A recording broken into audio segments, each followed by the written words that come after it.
When I was driving to work this morning, I was listening to another radio station, as we broadcasters sometimes do. What I heard shocked and saddened me. The Entertainment Roundtable. They're here, nerds. Wait, is this the group that goes around mutilating squirrels? You just mind your P's and Q's, Buster, and remember who you're dealing with. Well, at least we found them. Fortuitous, Captain. And now that we have them all together, you can't make an omelet without breaking some eggs. The Entertainment Roundtable.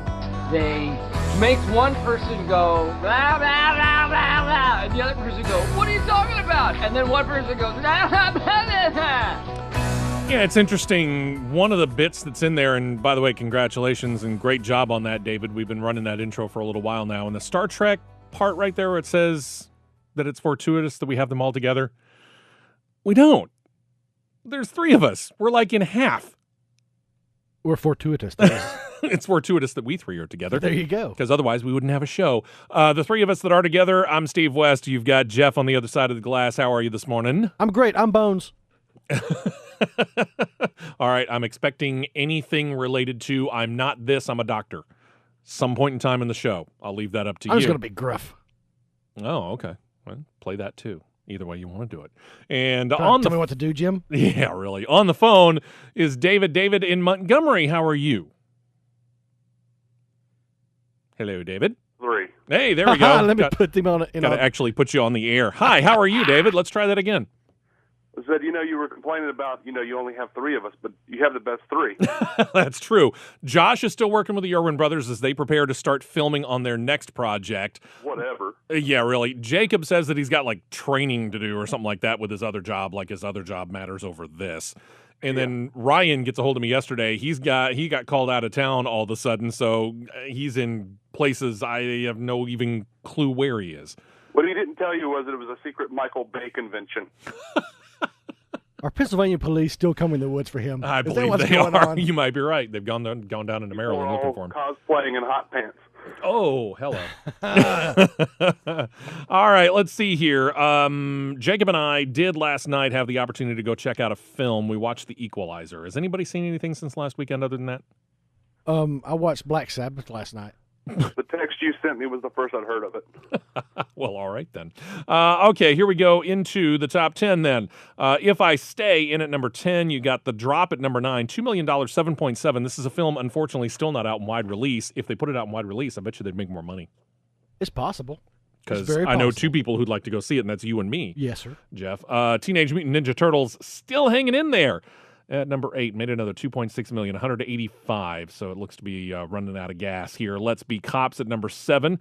Guardians of the Galaxy, for the first time since its release on the first weekend in August, has fallen out of the top 5. But it still made another $5.2 million, $313.7 million. This is the moneymaker of 2014 so far. And I'm looking here at what we got coming up here in the fall, and I'm going to get more into that in a little bit as we kind of talk about the Summer Movie League, the draft that we did. But in looking at it, Hunger Games is there. Got The Hobbit, but The Hobbit, neither of the first 2 have been there performance-wise. The only one that I think, right offhand, the only one that comes to my mind right offhand that would knock off Guardians of the Galaxy for the number 1 moneymaker for the entire year might be Hunger Games Mockingjay Part 1. I don't know, man. Big Hero 6 looks good. It does look good. Saw the new trailer for that. And Frozen, make bank. Yeah, Frozen made bank, but let's face it, this isn't Frozen. It's more better. Like, it's kind of a combination Wreck-It Ralph, a little bit of Iron Man in there. I think it's going to be better because I wasn't a big fan of Frozen, but then again, Frozen wasn't aimed at people like me. Let it go, Steve. Yeah, I know.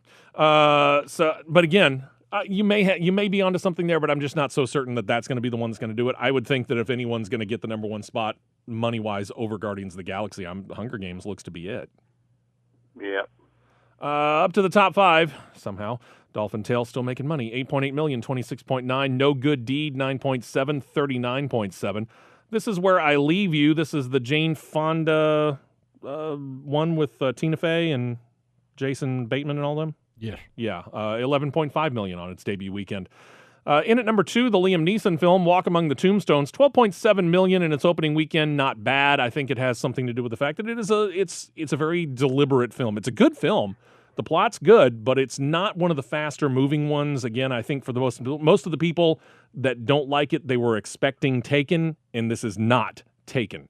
This is very much a detective film, which takes its time in getting where it's going. And did have the chance to go see The Maze Runner over the weekend. $32.5 million on its opening weekend. I know why.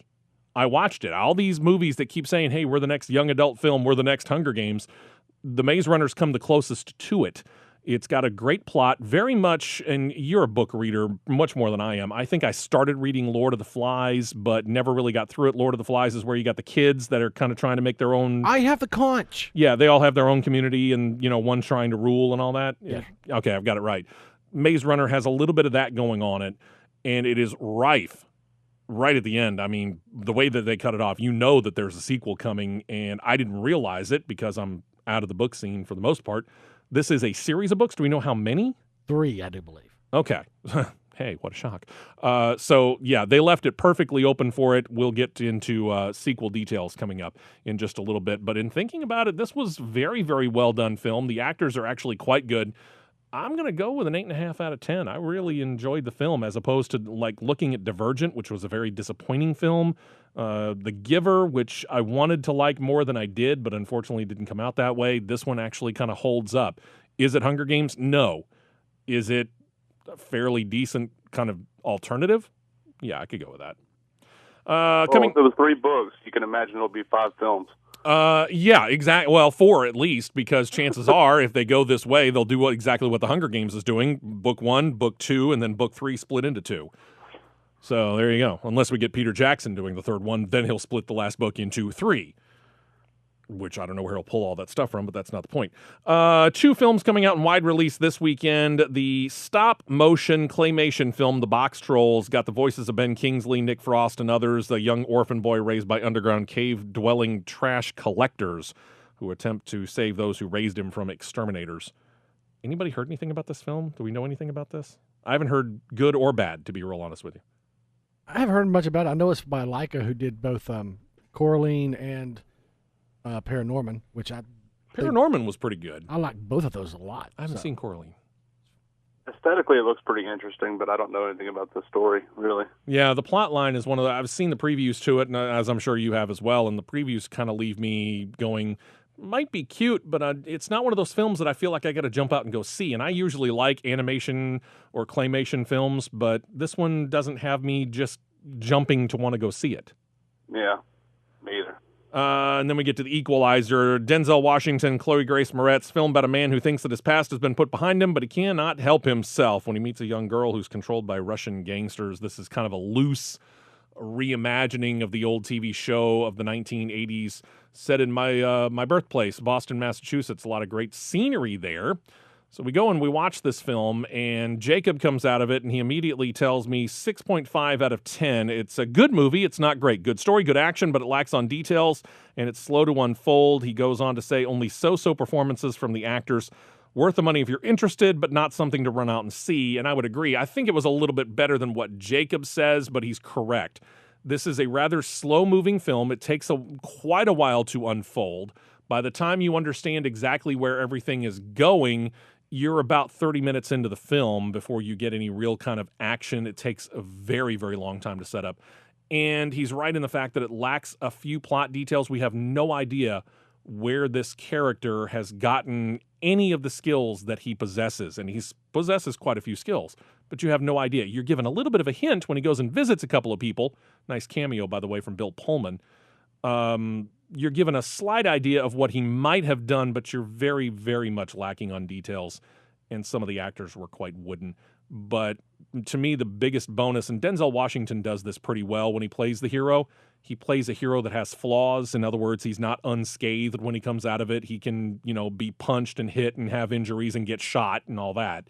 So he does that well. I'm not going to go so low as a 6.5. I'll say probably a 7.5. I enjoyed the film. I probably would have trimmed about 15 to 20 minutes out of it, most of it off at the beginning of the film. It's worth going to see, But if it's not something that you said right when you saw the previews, hey, this is something I do want to go see, you're not going to be all the worse for wear if you happen to miss out on it in the movie theater and check it on DVD. Coming out in limited release, you got Pride, The Two Faces of January, which stars Viggo Mortensen and Kirsten Dunst. Got Lilting, Believe Me, Advanced Style. Got a music documentary, Jimmy, All Is By My Side. It's about, of course, Jimi Hendrix. You got Days and Nights, which features Katie Holmes, William Hurt, Allison Janney, and John Reno. Little Bedroom, and a faith-based film called The Song. I've actually had the chance to see an unfinished version of The Song for faith-based filmgoers. If you can find it, again, it's limited release. Keep in mind a little bit darker than what you would normally expect out of some of the films if you've seen a Courageous or a Fireproof or, any of those. This one's going to be a little darker, takes a modern-day take on the Bible book Song of Solomon, and it does depict drug abuse, drug use, addiction, alcoholism, adultery, things like that. But actually a pretty good film. Out in theaters next week, 3 films. The Good Lie, something that here on Superstation 101 we've been running commercials for. Reese Witherspoon, apparently this one's a faith-based film as well. This is the year for faith-based films. So that one's coming out. Horror thriller film Annabelle, about another doll that's not Chucky. And a film that I'm actually very interested in seeing. Me too. Ben Affleck, Gone Girl. Fincha. So, that one looks good. Saw another preview for it last night, and while it's the same preview, it just continues to intrigue me. I'm so excited for a Tyler Perry movie I can hardly contain myself. By the way, I know that Tyler Perry obviously does a whole lot of stuff on his own. Tyler Perry's Medea this, Medea that, this, that, and the other. But you want to talk about a guy who, outside of that, has certainly built up a reputation. His agent gets him in all these other films. Where is he getting... He and Morgan Freeman. Who are their agents? Because we need to talk to them. They're on everything. This is true. All right, so let's take a break here. And when we come back, we will get into talking about the movie news here because talked about the number 1 film of the year, Maze Runner, talking about a sequel. We know that there, thank you very much, Jeff, 3 books in the series. Are we going to get 3 movies or, as David thinks, maybe 4? We'll find out next.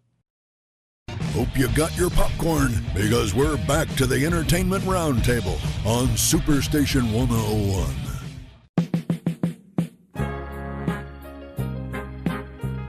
Little Gladys Knight and the Pips, Midnight Train to Georgia. This was worked in pretty neatly into the movie The Equalizer. It's off the soundtrack to the film, in the fact that if you've seen the previews, you know that in his current form, he works at a Home Depot, Lowe's type home improvement warehouse. And it's got a lot of the younger people that work there wondering exactly what he has done in his previous life.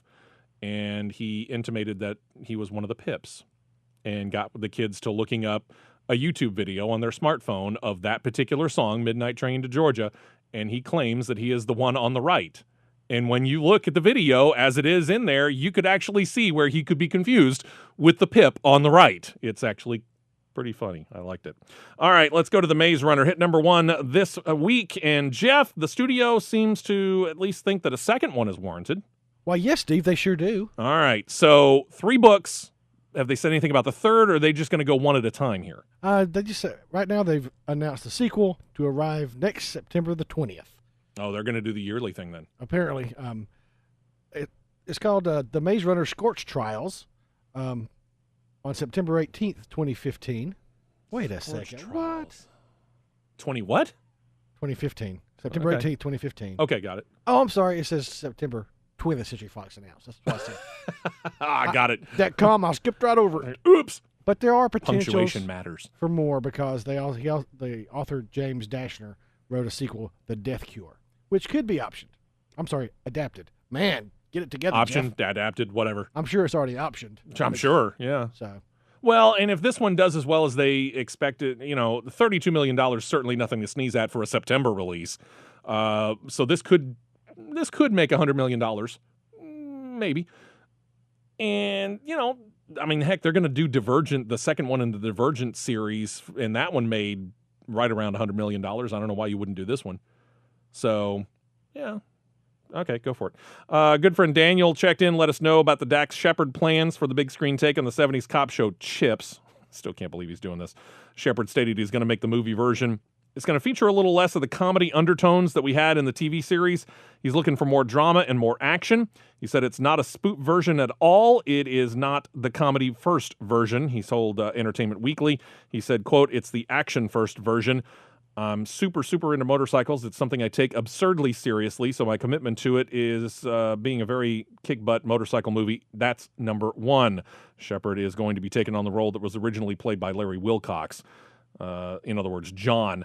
Not sure. There was a couple of people that were being thought might be portraying Ponch, originally played by Eric Estrada. Turns out it's going to be portrayed by Michael Pena.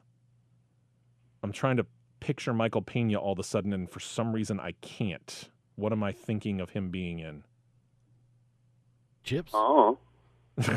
Thanks. Appreciate that. I'm trying to get a picture in my head of Michael Pena, and it's just totally left me. I want to say that I got a picture of him in my head. I just can't figure out where. So we'll worry about that later. But either way, so it's Michael Pena and Dax Shepard. All right. I guess we'll figure that one out. Talked about Taken earlier and how Liam Neeson's new film, Walk Among the Tombstones, is certainly not that. But he is talking about the upcoming third film in the Taken franchise. Jeff, we found out when it's hitting theaters. And secondly, what is he saying about the film? Well, Liam Neeson's is returning as Brian Mills on January 9th, 2015.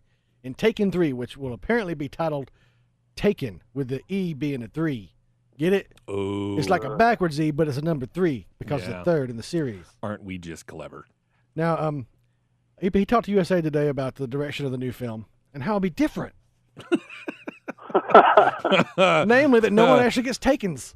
Really? Yeah. So why are we still calling it Taken? I don't know, but what Neeson says is this time, no more traveling. If my daughter was taken again on a trip, Brian Mills would have to be certifiably locked up for bad parenting. Well, I guess that's true. He says, I got to go on the run, I'll put it that way, from the not-so-lawful types and the lawful authorities. Okay, so he's hiding himself from all the people that he's now ticked off and they're trying to come get him. Right. Maybe he's getting taken by people for cash or something. I don't know. I know what they're going to try and take. It's your money. Take out. Yeah, pretty much. Not the only sequel Liam Neeson's going to be taking part in, David. He's set to appear in the second film about that stuffed bear come to life. What do you know about Ted 2? Well, apparently Liam Neeson was taken with Seth MacFarlane's writing. I see what you did there. Yeah. Because he's joining Mark Wahlberg, Morgan Freeman, and Amanda Seyfried for Ted 2, which comes out June 2015. Now, Mila Kunis was in that one. Is she back? I haven't heard that she's back. Oh, man, they must have broke up. She liked that teddy bear at the end. I thought she liked the teddy bear at the end. I remember watching it. That was she why when sewed you him didn't up. say that name, I was like, wait a minute, we're missing a name. She saved Yeah, but it. we had, an hour and some change of her being a complete jerk the entire time. So. Yes, but she redeemed herself at the end. Kinda. How was she Sort a of. jerk? She had a drifter stoner boyfriend that lacked direction. I'm sorry she wanted something more. Smack him around. Get him into line. Sorry she wanted a good husband. Yeah, really. Instead of a man-child Such a to shame. take on to raise. All I saw was an attractive woman telling a guy that he couldn't have his toys anymore. Story of all of our lives, isn't it? Let's see. Back to third films and franchises, Jeff. Some, not really me, but some have wondered about a possible Speed 3. The first one starred Keanu Reeves, Sandra Bullock. The second one, without Keanu, horrible. But apparently they're going to go back, do plans for a third. What are the plans for a third? I'll be honest with you, Steve. There really aren't any. Apparently, good. He had a video on the site Nerdist, and somebody Yeah. asked him about that, and he said, "Oh my God, Speed 3 Redemption." Jack Traven kind of dusted it off. So he's just kind of really joking about it. Yeah, then. he's been saying no for years, and apparently Yeah, this is just him saying no in a different way. Speed 2 was what, early 90s? So we're talking, what, 20 years ago? Yeah. Yeah, this one needs to be laid to rest. I I was a big fan of the concept that the critic came up with back in the 90s. The sequel would be Speed Reading. He reads, if he reads less than 5 or 6 words a minute, the bomb will blow up. Speed that dating. could actually be tough for Keanu Reeves now that you mentioned it. Just saying. Last week we mentioned Matthew McConaughey was out of Magic Mike XXL, but David, they are adding to the cast. Who are they bringing up? Jada Pinkett Smith has joined the cast in a role that she says was originally meant for a man. Now, I don't know what exactly that means, but she's, of course, praising them for doing that. So, Okay, so she's going to come on board in a role meant for a man. I didn't watch the first one. Anybody watch the first one? My wife did, but hey, that was my wife. I have not. No. I know that it got some Oscar buzz, but I never thought that it was that great when it came to the premise of the film. I know it's supposed to be based upon, one of the actors' lives. Channing Tatum? Yeah, he did a little dance. I thought it was based upon his life, but I'm not sure. Yeah, he was a stage magician. Stage magician, that's right. Ta-da! That's not a rabbit! Stage musician via Chippendales. Moving on. Jeff, Anthony Hopkins churning out films. Latest one is a thriller. Pacific Northwest corner of the U.S. is where the setting is on a movie called Go With Me. Yeah, looks like the Oscar winner himself will be teaming up with director Daniel Alfredson, who is directing a movie who will appear in Kidnapping Freddie Heineken on Go With Me, which is a joint production between Enderby Entertainment and the Gotham Group. I can read. Apparently, it's adapted from a 2008 novel by Castle Freeman Jr., and it's about a young woman who returns to her hometown in the Pacific Northwest. There's your Northwest. All right. Only to be harassed by an ex-cop turned crime lord named Blackway. Are you ready for this? I'm ready. Forsaken by the locals and advised to leave town by the local sheriff, she instead turns to an ex-logger, that would be Anthony Hopkins, and his sidekick, uncast so far, to help her fight back against her sociopathic stalker. That's about it for casting so far, and it starts shooting this fall. Well, it blew out the idea that I had that this might be kind of a Hitchcockian kind of film, the thriller kind of thing. This seems more like the action revenge kind of thing. If he doesn't at least say Timber one time, I'll be very upset. Oh, let her name be Clarice, please. Have the song stop sawing, Clarice. Timber, Clarice. Let's see. Earlier this year, and I don't know who did, but apparently some people watched a film called I, Frankenstein. Now we're supposed to see a modern take on the Frankenstein monster. Xavier Samuel is coming up in a film entitled Fury. I got this totally wrong. Please set me straight because I confused two films and tried to make them into one. Yes, you said a new Frankenstein film called Fury, but apparently I don't have a name for it yet. Okay.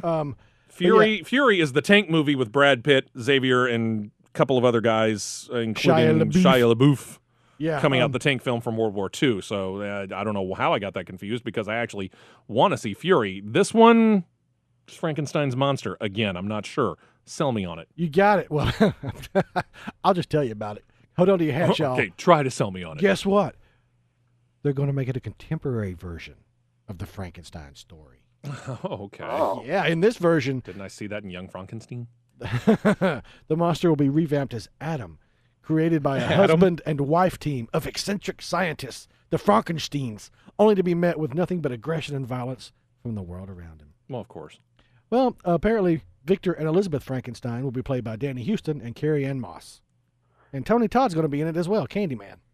Carrie Ann Moss, I've got multi-layered. It's multi-layered. Not only are they doing Frankenstein, they're also grabbing from the best parts of all of the other remakes and patching it into this movie or this series. Hey, man, this is coming from a new outfit called Bad Badger, and their commitment is to create a new slate of cutting-edge horror films. Because let me tell you, updating a classic is cutting edge. Yeah, exactly. Wow. Especially after Universal said that what they want to do is they want to reboot all of their original monster films. They want to do Frankenstein. They want to do the Wolfman. They want to do Dracula. Hey, thank goodness he's a public domain, y'all. Yeah, I guess. All right. You've heard the premise. Anybody excited? No. I'm so excited. Okay.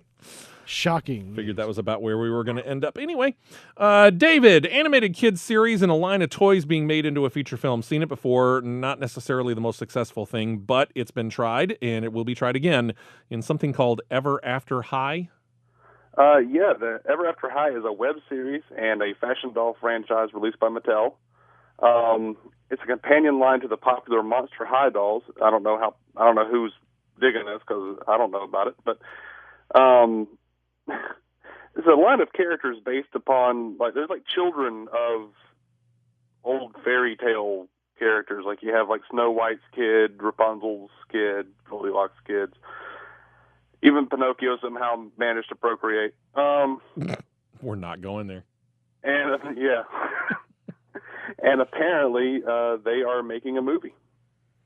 Okay, so this is a movie about all the offspring of all the people that we've seen in every fairy tale movie we've ever been subjected to. Yes, and subjective would be the right term for this as well. Yeah, it sounds like it. Is this a popular kids line of toys? Evidently, it's pretty popular. I don't know what the kids are into these days, but I've never heard of this. This is the first I have ever heard of this. But then again, you said that this was a series on what, Netflix? Yeah. That explains a lot.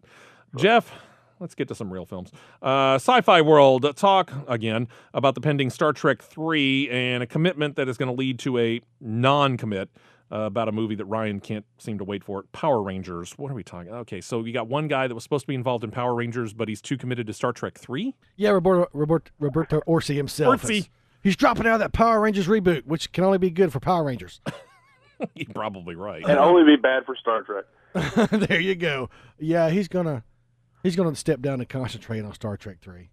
So so he's going to concentrate on Star Trek 3, which we can hope, almost beyond all hope, that it won't be a major disaster that we are kind of predicting that it's going to be. Star Trek 3 will now receive the full power of the Orci gaze.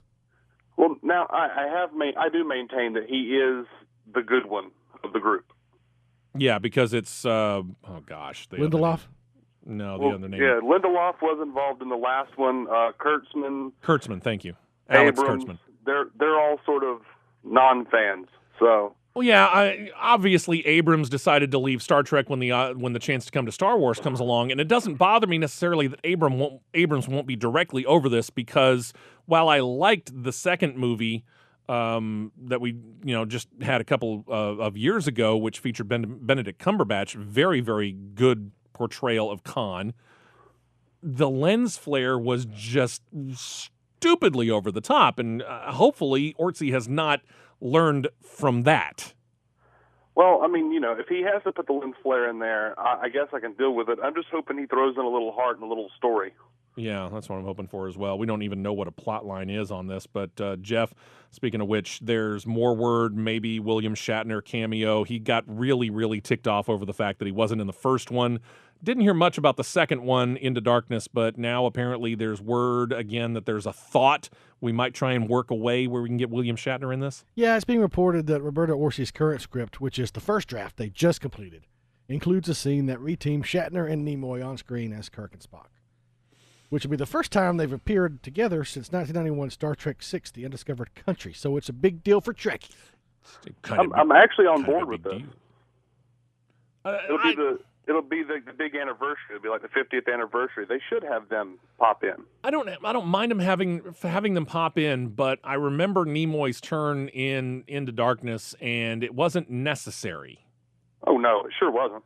So, work it into the plot point in some way that actually makes it necessary for us to really talk to him. Otherwise, we're just doing this for what? Stunts? That's what you do when you do sweeps and television seasons. This is not, I don't know. If you look back at the last two, I think basically a glorified 50th anniversary clip show would probably be better. I think it'd be great. And keeping with the themes of, or basic tone of the last two, if Newkirk ended up accidentally killing his future self without realizing who it was. It would be just, I expect that from Newkirk. Okay, yeah, he just killed his future self. Fantastic. With a phaser. Well, at least I know how I'm going to die. To the toupee. Oh, me, oh, my. Let's see. Where are we going here? Horror. Jeff, something entitled Scarecrow. What do you know? Looks like Sony Screen Gems has bought Mike Scannell's horror thriller Scarecrow, with horror specialist, I guess, Unbroken Pictures producing. It's a spec script, so it must be good. Oh, sure. It's set at a remote lake house and revolves around a mother and her two young daughters. Man, they got to fight for survival because they've fallen into a terrifying and bizarre nightmare which is conceived by a psychopath. Man, that sounds horrifying. Sounds a little bit like Nightmare on Elm Street. Yeah. Brian Bertino, he got the guy who directed The Strangers with Liv Tyler in 2008. Yeah. He's going to be producing with a lady, Adrian Biddle. All right. When is this thing supposed to hit? They just bought the spec script. Okay, so that's it's all I got. Still way too early. Yeah, man. I don't imagine it'll be one of those high budget kind of films. So probably sometime around October of next year. I would think so. That's a perfect time for a bizarre nightmare conceived by a psychopath. Oh, yeah, there you go. Good grief. In my opinion. I appreciate your opinion. You're welcome. David, we're going to you, and not much when it comes to superhero stuff. Just a couple of things here. First of all, DC Comics, a little bit of word about Aquaman. We've been wondering whether or not he's going to appear and or have a major role in the upcoming Batman vs. Superman sequel. Most people probably don't realize this, but we've actually already seen him? That wasn't my understanding. My understanding was the oil rig scene in Man of Steel where Clark saves the oil rig and then falls into the ocean. We see whales floating about. Yeah? We'll find out that Aquaman sent those whales. So they have alluded to him. Yeah. Okay. See, somebody once, the way that I read it, and I could be wrong, but the way that I read it was the fact that the guy who fell into the water was the guy who will turn into Aquaman. Oh, maybe. I don't know. I didn't read that. But Aquaman, you don't normally sends whales to poison waters that are on fire to save those pesky surface dwellers. He would do that. It's a little weird. We'll have to figure it out and see where it goes that from are here. Polluting his seas, by the way. Yeah, really. With their filth that burns. Hey, whales, check that out.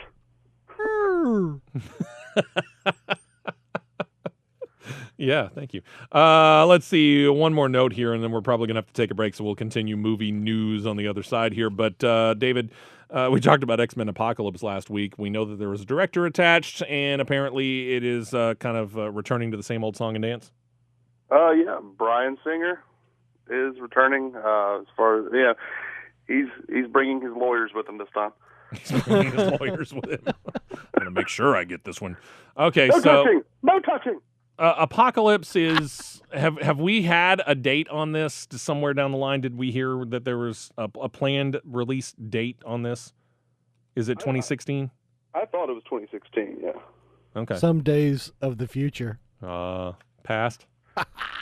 We are past the second segment. Third segment is maybe coming up. Maybe next year, maybe last year. Who knows? We'll finish up talking about some movie news here. We'll talk about some TV stuff. And as we work our way towards the fall movie season and the holidays, we mentioned a couple of films, The Hobbit, third one in that one, third one in the Hunger Games series. We might end up doing ourselves a little winter movie draft. We'll talk about that coming up in a little bit. They do all their own stunts. The Entertainment Roundtable on Superstation 101. Our whole universe was in a hot, dense state that nearly 14 billion years ago. Hey, welcome back. You are listening to the sounds of the CBS hit comedy The Big Bang Theory, and we have some news about The Big Bang Theory coming up. First of all, I want to wrap up some movie news here, and Jeff, I want to talk about Simon Pegg, speaking of Star Trek 3 and, well, plus many comedic turns and several things. This time around, though, it's a thriller entitled Kill Me Three Times. Apparently it comes from Australia, but we're going to get it? Yeah, it looks like after it played at the Toronto Film Festival and was well received, Magnolia Pictures has acquired the U.S. rights to distribute the film here in America. I don't have a date or anything else. I just know that Magnolia has it. I do know this. Alice Braga, Luke Hemsworth, so apparently the entire Hemsworth family is getting into the movies now. Yes. All right, so we know that. Do we know anything about the film? No plot lines or anything? I think he's like a hitman or something, and he kills people.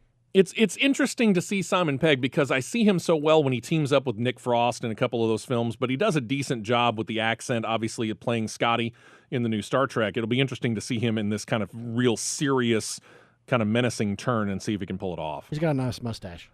Yeah, saw that mustache too. David, Peter Dinklage slated to star in a film called The Thicket based upon a book of the same name. Is there anything else we need to know about this? Yeah, it's being produced by Gianni Nunari's production company Hollywood Gang, set in Farrell, East Texas in the early 20th century. It follows an innocent young man named Jack who goes on an epic quest to rescue his sister after she has been kidnapped by violent killer cutthroat Bill and his gang. Jack enlists the help of a crafty bounty hunter named Shorty, who is Peter Dinklage. Couldn't have seen that coming. No, a grave-digging not at all. alcoholic son of an ex-slave and a street-smart prostitute. Wow, book is fantastic. The Ragtag Bunch. You've read the book? It's by Joe Lansdale, my favorite author. Okay, so this is something you looking forward to this? Oh yeah, I saw that. I was like, Dinklage doing Lansdale. I'm so on board. Cool. I want Dinklage to play Batman. That's what I want now. Now, that would be interesting. The Tiny Knight. Jeff, speaking of books being made into movies, got an author by the name of Brad Thor penned a book entitled The Lions of Lucerne. They want to make a film into this, and apparently it's a new film studio going to break this out? Yeah, a new film studio called Resurgent Film Group has procured the rights to The Lions of Lucerne. Do we know what the book's about? Yes, it is. It follows Scott Harvath, who is a young Navy SEAL turned U.S. Secret Service agent who survives an attack which leaves 30 of his fellow agents dead and the POTUS kidnapped. Guess what he does then? He begins a worldwide hunt for those responsible in an attempt to rescue the POTUS. I'm imagining he's going to kill some folk. Okay, so this is a little Rambo, a little Jack Ryan, and a little Escape from New York. And a little Taken. Yeah. Oval Office edition. There you go. One more movie. Well, two more movie notes. Jeff, one more for you. It's the upcoming remake of Ben-Hur. Ridley Scott saying it is going to be different from the Charlton Heston version. Has he given any details as to how different? Yes, and I'm quoting Sir Ridley here. Okay. Because you realize Ben-Hur is an adaptation. So, true. That being said, he may choose to put some things in that the original movie didn't and not show some things that they did. But he says it's going to be different in the sense that the original writer, Keith Clark, wrote an amazing script and then went back to the Lew Wallace novel and really excavated the relationship between the two main characters, Ben-Hur and Masala. It's interesting to a degree. It's kind of like going after Jimi Hendrix because there are things about the 1959 movie that we think we remember. Then there are things that really happened, including obviously the chariot race. So it's going to be different in the sense that we're not really trying to completely chase the movie people remember, but there are elements of that movie. Okay. So basically, he's just like, hey, it's my adaptation. Deal with it. Yeah, this is mine, man. And one more note movie-wise. Seems Alex Winter is confirming that we are going to get a Bill and Ted 3. He stated that both he and Keanu Reeves are reprising the roles that they haven't played in over 2 decades. Speaking of Speed from earlier on. Winter said, quote, "It's for the fans of Bill and Ted. It fits very neatly into the series. It's not going to feel like a reboot. The concept is really funny. What if you're middle-aged, haven't really grown up, and you're supposed to have saved the world, and maybe, just maybe, you kind of haven't? Man, I'm so disappointed in Wild Stallions." He adds that while it is a go, it may be some time before filming begins because we've got Keanu Reeves coming up with great lines from films like, "They took everything I have. They shot my dog or killed my dog." I lost everything. That dog was a final gift from my dying wife. That is the greatest line ever penned. Come on. That movie looks so cheesy. I have to see it. It looks fantastic. But come on, Speed and Bill and Ted. I'm thinking he's back. From where? Yeah. He's going back to his roots, man. Oh, okay, I see. I got He's you. a real actor. Yes. Yes, he is. If you're looking for something out on Blu-ray this coming week, next Tuesday, you got 4 films, including the extremely bad Transformers: Age of Extinction. Or if you really want to torture yourself, you can get the limited edition gift set, including stuff that you don't need. Let's see. Chef is out. You got Gone with the Wind, the 75th anniversary edition. I think this is the first time that Gone with the Wind is on Blu-ray, if I'm remembering correctly. And the movie Once Upon a Time in America, this would be the extended director's cut. If you're into TV series, you've got 24 Live Another Day. You've got Season 6 of The Mentalist, Season 4 of Mike and Molly, and Season 7 of NYPD Blue. Wow, we've reached back. We've finally gotten around to Season 7 of NYPD Blue. I want to toss one thing out there for people who love the movie, which I do. Yeah. The Texas Chainsaw Massacre was just released on Blu-ray. A 40th The original anniversary. Yes. Okay. With a brand new 4K transfer and a couple of new commentaries. I finally got around to getting that bad boy. It looks great. Good. Very beautiful. cool. All beautiful horror. Yeah, indeed. Jeff, TV news. We start over at CBS and news related to another superhero TV show. Greg Berlanti, who, of course, brings us the CW's Arrow and this season's upcoming The Flash. Apparently, this time he's got a show that's going on CBS revolved around a girl. Why, yes. And not just any girl, but you know that Supergirl. Supergirl! You know what? Tell me. It involves the story. I'm sorry, it's about Kara Zor-El. Yeah. Who was Superman's cousin, see? Because, it's all in the family. Them L's weren't the only L's on the planet. They had relatives, so she's his cousin. There were double L's? And apparently she got away from Krypton, too. So she's been keeping her powers a secret since arriving on Earth, but now that she hit the age of 24, whatever, she decides to embrace her superhuman abilities and be the hero she was always meant to be. Okay, wait. Now, she's hit the age of 24 and she decides, okay, now's the time. Well, I'm out of college. I've been unemployed for a couple years. May as well use my powers for good. Sure. I hope they explain why at the age of 24 she just all of a sudden decides to show off her powers, because that needs to be explained. That just seems so random. Ryan Berlanti brings us superhero TV shows like Jehovah Witnesses bring us the good books. This is true. He brought us Arrow and The Flash, which is premiering, which I like. Knocking Arrow. down our door. We don't want it, but he keeps bringing it. Ryan made sure to mention to me, by the way, he sent me a link. The girl that played Supergirl in the Smallville, Laura Vandervoort, has said that she does wish whoever it is that's going to be starring in this TV series all the best.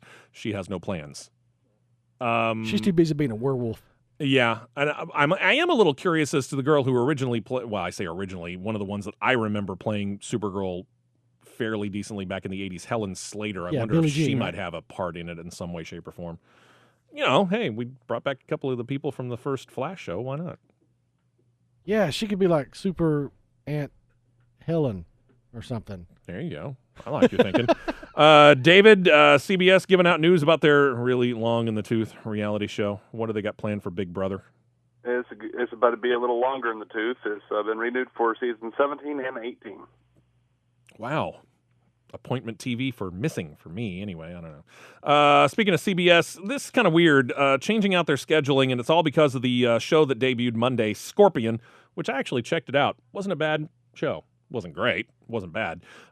New show has been described by some as Big Bang Theory in procedural terms. So the network decided they're going to delay the debut of Mom, no big loss there, and instead sticking with back-to-back Big Bang Theory episodes leading into Scorpion at least until October the 20th. That's when CBS's run of Thursday night NFL football games ends. So Big Bang will then move back to Thursday nights. And there's one more change there. They want to grow the audience of Mom, so they're going to move Mom with Big Bang to Thursdays, moving the Millers from to Mondays until January, and then it all switches back. It's really hard to keep all of this stuff without a scorecard. That sounds like some... They are, whoever it is over there that's messing with the programming at CBS, stop it. That sounds like a terrifying dream of a complete psychopath. Yeah, really. We're going to schedule it this way. Let's go to a show that we might actually want to watch. ABC's Agent Carter mid-season show, going to bridge the break of Agents of S.H.I.E.L.D. They've signed another star to appear. Who's going back in time with Haley Atwell, Jeff? Before we get to that, wasn't the premiere really good? Did you watch I actually enjoyed it. I did too. Especially breaking out with her, coming in with some of the members of the Force that we know so well from the first Captain America. And bringing out the Absorbing Man? Are you kidding me? I was all okay. Yeah, it was good stuff. nice little Easter egg, by the way, in there too. Watch it. Spoiler alert: Absorbing Man's in it. With Boardwalk Empire winding down, co-star Shea Wiggum, whatever. Wiggum. He's going to be. He's going to be on there. Agent Carter. He'll be playing. Let's see. I wish that was the name of an actual character. Wiggum? And no, they have to say it every day.